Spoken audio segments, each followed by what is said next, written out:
سارہ 10 سال کی ایک معصوم اور اچھی لڑکی تھی۔ اسے گڑیا خریدنے کا بہت شوق تھا۔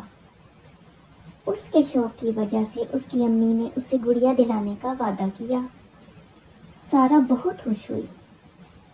جب سارہ گڑیا خریدنے اپنی امی کے ساتھ بازار گئی تو وہاں پیاری پیاری سی گڑیا دیکھ کر وہ بہت خوش ہوئی۔ اسے سمجھ نہیں آ رہا تھا کہ وہ کون سی گڑیا خریدے، یہ بھی اچھی ہے اور وہ بھی، چلو یہ لے لیتے ہیں۔ اس نے گڑیا پسند کر لی۔ جب اس کی امی نے سارہ کو گڑیا کے لیے پیسے دیے تو سارہ نے دیکھا کہ دکان کے باہر ایک غریب بچی کھڑی ہے۔ اس کے پاؤں میں جوتے نہیں تھے اور وہ لوگوں کو مدد کے لیے پکار رہی تھی۔ سارہ اسے دیکھ کر اداس ہوئی۔ سارہ ایک ہمدرد لڑکی تھی۔